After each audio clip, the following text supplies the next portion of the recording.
আসসালামু আলাইকুম, সবাই কেমন আছেন? আমরা তো বেশ ভালোই আছি, কারণ আমরা এসেছি ঘুরতে।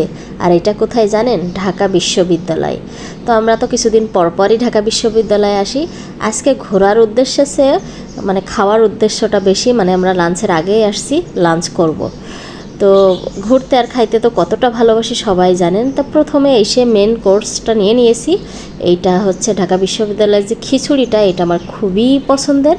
আর এখানে কাবাব আছে, তারপরে চিকেন হচ্ছে ফ্রাই আছে, সাথে একটা পাকোড়া আছে সবজির। তো এত অসাধারণ, মানে আসলেই যারা খেয়েছেন তারা জানেন এটা কতটা টেস্টি আর কতটা মজার। তো আমি গেলে তো এগুলো খাবই। তো একের পর এক আমরা খাইতেই থাকি, যেহেতু খাওয়ার জন্যই আসছি, বিশেষ করে লাঞ্চ করব, সাথে একটু ঘোরাঘুরিও করব। এরপরে নিয়ে এসছে হচ্ছে লাচ্ছি। তো এখন সে খিচুড়ি খাওয়া শেষ করে এসে এখন লাচ্ছি খাচ্ছি। তো লাচ্ছিটা খেয়ে নিই। মানে অন্য সময় দেখা যায় আমরা অনেক সময় দুপুরে পরে যাই, আর আজকে আগে আসছি যে খাওয়া দাওয়া করব, ঘোরাঘুরি করব। তো খাওয়া দাওয়াটা বেশি হয়েছে, ঘোরাঘুরি কমই হয়েছে। এরপর নিয়ে নিলাম মিক্সড যে ভর্তাটা, কলা ভর্তা। এটা তো কথাই নেই, মানে কোনটা থেকে কোনটা খাবো আমি শুধু কনফিউজ হয়ে যাই। ঢাকা বিশ্ববিদ্যালয়ে আসলে আমি একটার পর একটা খেতেই থাকি আর খেতেই থাকি। এই যে ওটা খাওয়া শেষ করে এরপরে আমার হাজব্যান্ড আমার নিয়ে আসলো হচ্ছে কি বলে আনারস, মানে আনারস কিনে ওখান থেকে মাখাই নিয়ে আসছে। বিশ্বাস করেন, মানে কোনটার কথা বলবো আর কোনটার কথা বলবো না, এতটা টেস্টি খাবার। আমি যখন ভয়েস দিচ্ছি না, আমার আবারও প্রত্যেকটা খাবার খেতে মন চাচ্ছে। তো আমরা মানে একদম ঘন ঘনই যাই। আর বিশেষ করে আমার মেয়ের এখানকার এই জায়গাটা খুবই পছন্দের, আর আমার তো কথাই নেই। এরপরে নিয়ে আসলো অনেকগুলো চপ, এগুলো হচ্ছে চিকেন চপ, তারপরে ডিমের চপ, আবার হচ্ছে একটা সবজির চপ। মানে এগুলো তো খেতে অসাধারণ। ওই যে একবার কিন্তু রাইসের সাথে অনেকগুলো খেয়েছি, আবারও নিয়ে আসছে। এর এই সসটাও অসাধারণ লাগে।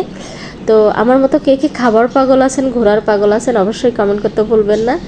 আর এই ঢাকা বিশ্ববিদ্যালয়ে যে এই খাবারগুলো কে কে খান, এইটা কমেন্ট করতে ভুলবেন না।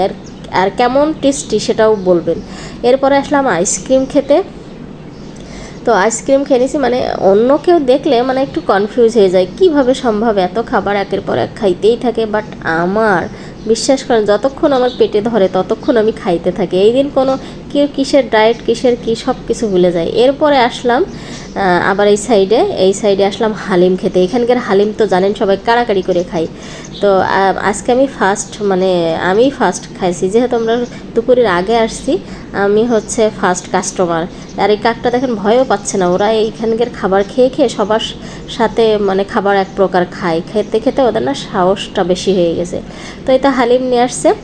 এখন হালিমটা দেখেন দেখতে কি লোভনীয়, তাহলে কেন কাড়াকাড়ি করে খাবে না? আর আমি তো মানে যতক্ষণ আমার পেটে ধরে আমি চেষ্টা করি খাওয়ার জন্য। আমার বাচ্চাটাও সেরকম, আমার হাজব্যান্ডও খেয়ে আসার সময় প্রায়ই বলে ঢাকা বিশ্ববিদ্যালয়ে যে আমার আজকে বেশি খাওয়া হয়ে গেছে। যাই হোক, খাওয়া দাওয়া শেষ করে এখন আমরা চলে যাচ্ছি।